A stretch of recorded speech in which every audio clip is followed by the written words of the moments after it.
আসসালামু আলাইকুম। প্রিয় দর্শক, অন্য মঞ্চের আলাপচারিতায় আপনাদেরকে আমন্ত্রণ জানাচ্ছি। আলোচনার জন্য আমন্ত্রিত অতিথি হয়ে আজ আমাদের সঙ্গে আছেন বিশিষ্ট সাংবাদিক, সিনিয়র সাংবাদিক জনাব আরশাদ মাহমুদ। স্বাগত জানাচ্ছি। আশা করি আপনি আমাকে শুনতে পাচ্ছেন। আপনাকে ধন্যবাদ। আমি শুনতে পাচ্ছি, আশা করি আপনিও আমাকে শুনতে পাচ্ছেন। জি। আচ্ছা ভাই, আপনি দীর্ঘদিনে আপনার সাংবাদিকতার অভিজ্ঞতা, দেশে সাংবাদিকতা করেছেন, দেশের বাইরে সাংবাদিকতা করেছেন। যে এমন কি কোনো নিয়ম আছে নাকি যে সাংবাদিক কি প্রশ্ন করবেন এবং সেই প্রশ্নের কারণে তার মানে তার চাকরি চলে যাবে অথবা চাকরি থাকবে অথবা প্রমোশন হবে, এই প্রশ্নের কি কোনো ক্যাটাগরি আছে কিনা? একজন সাংবাদিক মানে আপনি দেখেছেন, বুঝতে পারছেন আপনি কোন প্রসঙ্গে আমি কথাটা বলছি। কদিন আগে আমাদের একজন উপদেষ্টার প্রেস কনফারেন্সে তিনজন সাংবাদিক একটা প্রশ্ন করেছিলেন, যে প্রশ্নটা হয়তো একটু মানে অনেকের কাছে খারাপ ঠেকেছে। বলেছে এই সময়ে এই প্রশ্ন কেন, অথবা এই প্রশ্ন করার মাধ্যমে তারা কি ফ্যাসিবাদের প্রতি এক ধরনের আনুকূল্য প্রদর্শন করছে কিনা, এই ধরনের কিছু কথাবার্তা হচ্ছে।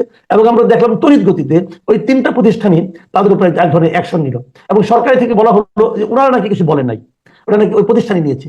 এই যে কথাগুলো হলো, এতে তো সরকারের ব্যাপারে সাধারণ মানুষের মধ্যে এক ধরনের ভাবমূর্তি তৈরি হয়েছে। মানুষ হয়তো বলতে শুরু করেছে যে এই সরকারের মধ্যে এক ধরনের অসহিষ্ণুতা রয়েছে। আসলে আপনার অভিজ্ঞতাটা কি বলে যে প্রশ্নের কি এখন কি তাহলে প্রশ্ন করার সময় আমাকে কেয়ারফুলি প্রশ্ন করতে হবে, যে প্রশ্ন করলে আমার চাকরি চলে যেতে পারে, এরকম হতে পারে? ধন্যবাদ আপনাকে। দেখেন, এটা অত্যন্ত গুরুত্বপূর্ণ প্রশ্ন যে কোনো সাংবাদিকের জন্য, আপনার জন্য, আমার জন্য। শুধু তাই না, এই সাংবাদিকতার বাইরে যারা আছেন, দেশের অন্য মানুষ, তাদের জন্য খুব গুরুত্বপূর্ণ। তার জন্য আমাদেরকে প্রথমেই বুঝতে হবে যে সাংবাদিকের কাজটা কি। আমি মনে করি সাংবাদিকের দুটো প্রধান কাজ। একটা হলো সাধারণ জনগণের, যাদের কোনো ক্ষমতাসীনদের, ক্ষমতাবানদের কাছে যাওয়ার কোনো অ্যাক্সেস নাই, বা তারা তাদের মনের কথা তাদের সামনে বলতে পারে, যেমন এদের এই সাধারণ মানুষের ভাবনা এবং তাদের ইন্টারেস্টকে, তাদের স্বার্থকে প্রমোট করে। এটা হলো সাংবাদিকের এক নম্বর। দুই নম্বর কাজ হলো ক্ষমতাবানদের জবাবদিহিতার আওতায় আনা। কেমন? এটা সারা পৃথিবীব্যাপী এটা স্বীকৃত। তার কারণ সাংবাদিকরা ছাড়া এই কাজটা তারা করতে পারেন, এবং যখন তারা জবাবদিহিতার বাইরে থাকে তখন তারা স্বৈরাচারী হয়ে যায়। এবং এই এই শুধু বাংলাদেশে না, সারা পৃথিবীব্যাপী অনেক উদাহরণ তারা। কেমন? তো সেই জন্য আমরা যারা সাংবাদিকতায় আছি বা সাংবাদিকতা করি দীর্ঘদিন থেকে, তারা সবসময় চেষ্টা করেছি, করে আমি আপনি, যে কিভাবে এই সাংবাদিকতার যে মূল, যে দুটো উদ্দেশ্য, সে সাধারণ মানুষের কথা বলা এবং ক্ষমতাবাদের জবাবদিহিতার আওতায়। এবং এ কারণেই দেখেন, আমরা, এটা আমি নিজের ভুক্তভোগী আর কি, যে আগের তিনটা তিনটা সরকারের কথা বলি, এবার শেখ মুজিবের সময় তো আর আমি সাংবাদিক ছিলাম না, তখন অনেক আগে, বাট এরশাদ, খালেদা জিয়া এবং শেখ হাসিনা, তো আমরা দেখলাম কি তারা ওই জবাবদিহিতার অভাবে তারা দিন দিন স্বৈরাচারী হয়ে গেছে। এবং ওই সাংবাদিকদের মধ্যে একটা দল তৈরি হয়, যারা এদেরকে শোষণ করে বা এদের কাছে সুযোগ সুবিধা দেওয়ার চেষ্টা, এতে তারা আরো বেপরোয়া হবে। এই জন্য কারো না কারো এই কাজটা করতে হবে, তাদেরকে জবাবদিহিতার আওতায় আনতে হবে। তো ইদানিং কালে মানে খুব মাত্র সপ্তাহখানেক আগে আমরা যে একটা ঘটনা দেখলাম, যে উপদেষ্টা মোস্তফা ফারুকীকে প্রশ্ন করার জন্য একজন উনি খুব বিরক্ত হয়ে গেছেন, এবং এটা নিয়ে অনেক কথা বলেন। তারপরে আমরা দেখলাম টিভির সংবাদ প্রচার বন্ধ হয়েছে এবং এটি বাংলার একজনের চাকরি দিল। স্বাভাবিকভাবে প্রশ্ন হলো যে আমরা কি আবার সেই স্বৈর শাসনের মধ্যে ফিরে গেলাম? এখন সরকার থেকে বলছে যে আমরা এটা করি, খুব ভালো কথা, আপনারা করেন নাই। কিন্তু টিভি কর্তৃপক্ষ বলছে যে আমরা, আমাদের উপরে হুমকি আসছিল যে এদেরকে যদি মানে সাহায্য না করা হয়, তাহলে আমরা তোমাদের টিভি স্টেশন আমরা আক্রমণ করি। আমি যে লেখাটা লিখেছি গত 2 দিন আগে, সেখানে আমি একই কথা বলেছি, যে সরকারে যারা থাকবে তাদের তো প্রধান দায়িত্ব হলো সংবাদ মাধ্যমের স্বাধীনতা নিশ্চিত করা, তাদের উপর যেন কোনো অহেতুক আক্রমণ না হয় সেটা প্রতিহত করা, তার সেটা ব্যবস্থা দেওয়া। তারপরে তার চেয়েও বড় কথা, যে সাংবাদিকরা কি প্রশ্ন করবে না করবে এটা তো উপদেষ্টা ঠিক করে দিবেন, কিন্তু পৃথিবীর কোথাও নাই। আপনার যদি তার মানে প্রশ্ন যদি তা আপনার অস্বস্তিকর মনে হয় বা খারাপ লাগে, বা মনে হয় যে না এটা লোডেড প্রশ্ন, তো আপনি সবসময় বলতে পারেন যে আপনার এই প্রশ্নের উত্তর আমি দিব না। এটা তো আপনার আপনার প্রায় প্রেরোগেটিভ, তাই না? জি। এই প্রশ্ন, এখন আপনি সেটা না করে আপনি এদেরকে হুমকি ধামকি দিচ্ছেন।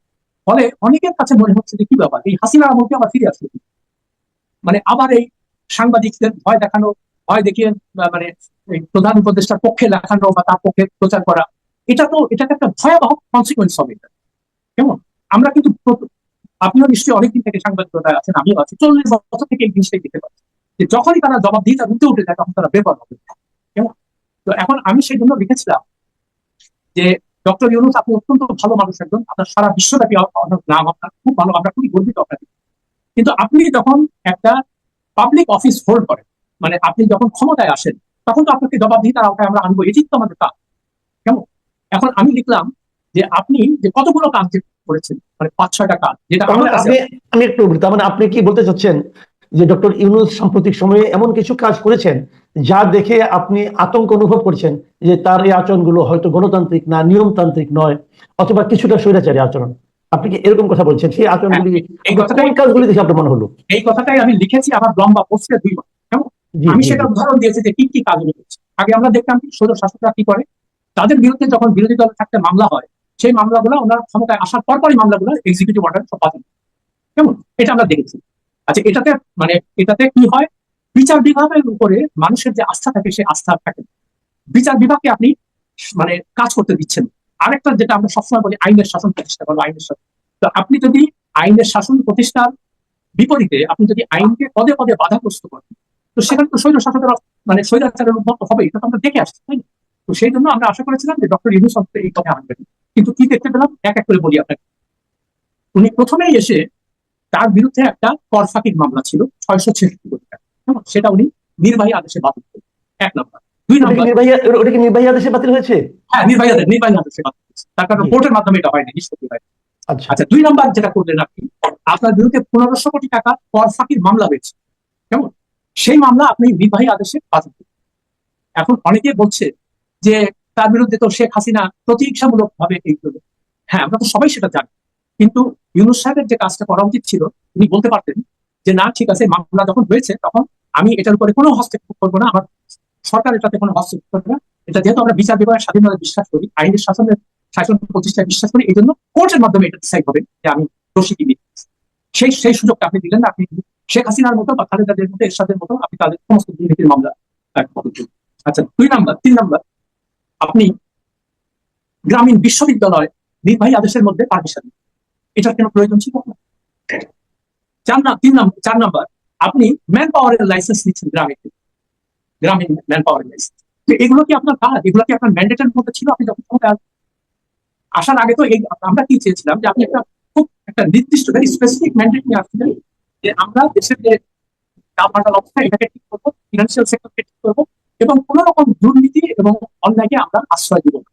কিন্তু দেখা যাচ্ছে যে আপনি এসে সেই কাজগুলো করছেন। এখন এই যে শেখ হাসিনাকে নিয়ে আবার যে আলোচনা শুরু হয়েছে, এটা এইসব কারণে হচ্ছে। তারপর মানুষ মনে করতেছে কি ব্যাপার, শেখ হাসিনার সাথে আপনার পার্থক্য কেমন? আচ্ছা, আরো বলি এটা। আর এখন এই যে কাজগুলো, এখন আমি যখন এগুলো দিচ্ছি তখন অনেকে আমাকে আক্রমণ করছে যে আপনি তার বিরুদ্ধে লিখে, আমি তো বিরুদ্ধে লিখছি না, আমি বলছি যেটা ফ্যাক্ট। কেমন? আমি তো নিজের থেকে ম্যানুফ্যাকচার করিনি এই না, আপনি fact। তো এই যে আপনি যে প্রশ্নগুলো করছেন, এই প্রশ্নগুলো কিন্তু অনেকের মনে আছে, আমাকে অনেকে এই প্রশ্নগুলো কিন্তু করেছে যে উনি কেন এমন করছেন। আবার যেমন ধরেন ওনার কিছু স্বজন প্রীতির কিছু ঘটনাও আছে, ওনার প্রতিষ্ঠানের প্রতি, ওনার আত্মীয় হ্যাঁ, স্বজনের প্রতি। সেই কথাটা আমি আসতে চাচ্ছিলাম। তো জি। উনি 8 তারিখের 8ই আগস্ট উনি মানে দায়িত্ব নিয়েছেন সরকার, অন্তর্বর্তী সরকার। উনি 13 তারিখে, আর তারিখগুলো মনে রাখেন, 5 দিনের মাথায় উনি ওনার আপন ভাই তিনি ডেপুটি প্রেস সেক্রেটারি বানালেন। এবং সে কে আমরা কেউ তাকে চিনি না, ঠিক আছে? মানে এখন এটা কি কনফ্লিক্ট অফ ইন্টারেস্ট না?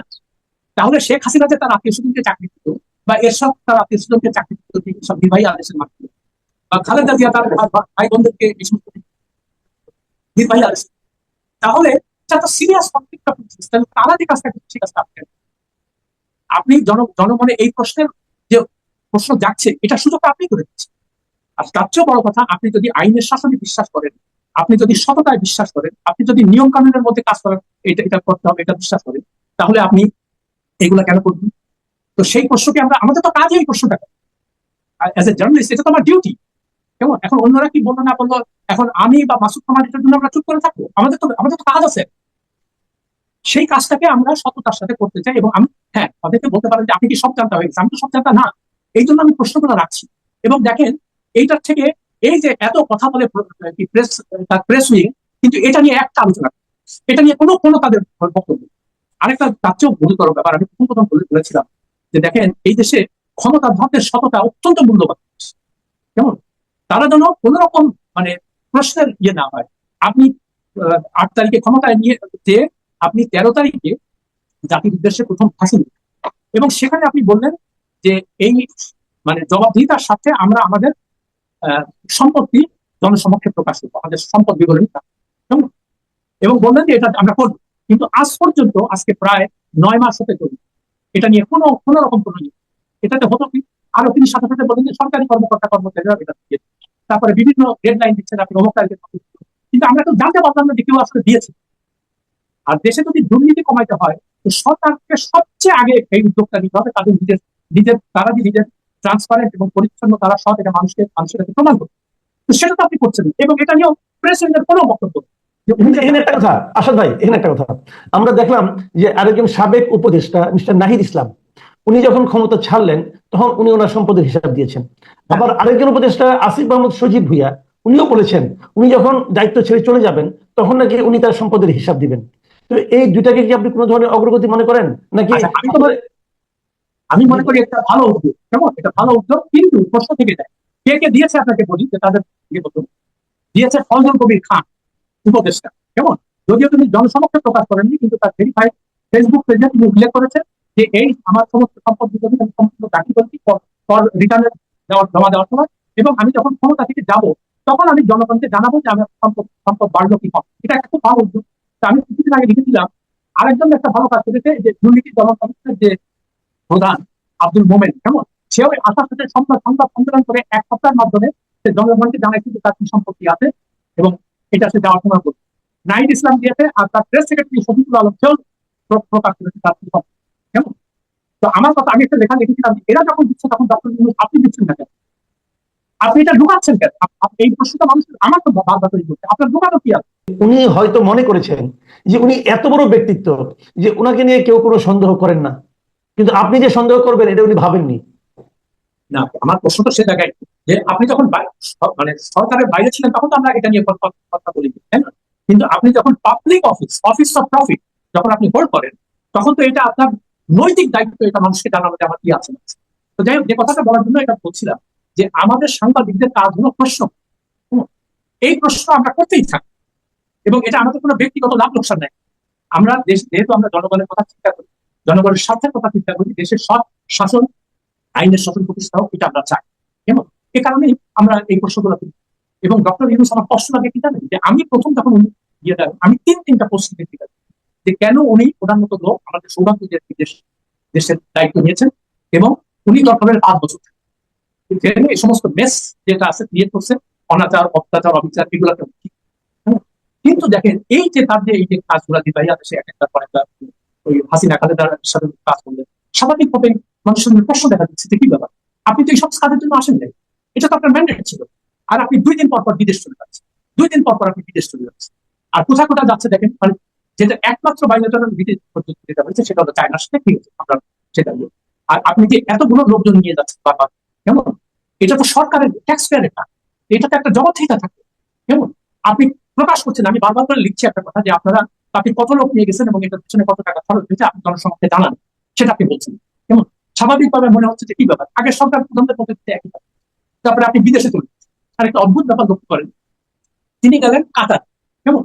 কাতারে যে আপনি একটা আসনা সামিট নাকি একটা জীবনে কোনো নাম শুনি, তো আমি দেখতেছিলাম যে আচ্ছা ওখানে কারা আসছে, কোন রাষ্ট্রপ্রধান যায় না, মানে তাদের দিয়ে ছাড়, হ্যাঁ। আচ্ছা, তারা আসছে কোথাকার ব্রিটিশ একটা। তারপরে উনি দেখা করছেন তার সাথে আমিরের মাস, অথচ এখানে উনি যাওয়ার আগে বলবেন আমিরের শুধু ওনার অ্যাপয়েন্টমেন্ট ঠিক হচ্ছে, ওনার আমিরের সাথে দেখা হবে। সেটা হলো কেন হলো না, এটার কোনো জব। এখন বলতেছে প্রধানমন্ত্রীর সাথে তো দেখা, প্রধানমন্ত্রীর আমি একটা জিনিস, এটা তো আমাদের প্রশ্ন। তারপরে হঠাৎ কাতারে যে শুনলেন যে ইয়ে মারা গেছে, কি বলে ওই পোপ মারা গেছে, হ্যাঁ। ওনার হঠাৎ করে মনে হলো যে পোপ মারা গেছে, যাই একটু রোম থেকে ঘুরে আসে। মানে এটা কোনো শিডিউল ছিল না, কোনো প্রোগ্রাম, কিচ্ছু। উনি হঠাৎ করে সেখানে কেন গেলেন, কি তার পারপাস। আর বাংলাদেশ তো ক্যাথলিক প্রধান দেশ, বাট উনি নিজেও ক্যাথলিক প্রিস্ট না, ওনাকে চাইতে হবে না। আর এই সবকিছুর পিছনে সরকারের মানে ট্যাক্স পেয়ারের টাকা খরচ, সেটা আপনি নিজের পয়সা যান, তাই না? তো আমাদের কিন্তু এই প্রশ্নগুলো করতে হবে। তো এখন কথা একটা ভুল মানে বক্তব্যে বারবার করে যেটা ফিরে আসছে, আমি ডক্টর ইউনূসের মানে বিপক্ষের লোক। আমি চাচ্ছি যে আপনি জবাবদিহিতার আসেন, আপনি আপনি যে আইনের ঊর্ধ্বে না সেটা আপনাকে প্রমাণ করুন। এখন অনেকে লিখছে উনি নোবেল বিজয়ী, এটা সেটা, ওনাকে এই সমস্ত প্রশ্ন। আমার কথাতে তাহলে আপনারা আইন, এই দেশের আইন ঠিক করেন যে নোবেল পাইলে তার জন্য কোনো আইন প্রযোজ্য হবে, তাকে আইনের আওতায় আসতে হবে। As long as you hold the office of profit, আপনি যখন পাবলিক অফিস হোল্ড করবেন তখন এইটা আমাদের সাংবাদিকদের নৈতিক দায়িত্ব এই প্রশ্নটা, এবং সেটাই আমরা করে দিচ্ছি। জনাব আসাদ মাহমুদ, আমি তাহলে এখন শেষ প্রশ্নটা করছি। আপনি জানেন এর মধ্যে বাংলাদেশের রাজনীতিতে একটা বিষয় খুব আলোচিত হচ্ছে, সেটা হলো রাখাইন রাজ্যে মানবিক করিডোর দেওয়া। আরেকটা বিষয় হলো যে স্টারলিংকের সঙ্গে আমাদের যে চুক্তি, স্টারলিংক যে আমাদের এখানে আসছে এবং তার টাওয়ারটা স্টারলিংক বসাচ্ছে পার্বত্য অঞ্চলে। তো এটা নিয়ে অনেকে অনেক কথা বলছে। আপনি এই দুটো বিষয় সম্পর্কে আমার ধারণা যতটুকু জানেন, আপনি আপনার মূল্যায়নটা কি এই বিষয়গুলো আচ্ছা, নিয়ে? একদম কথা আমি বলে দিই, আমি টেকনোলজির কোনো এক্সপার্ট কিংবা আমি ইন্টারন্যাশনাল অ্যাফেয়ার্স এর কোনো পণ্ডিত, কেমন?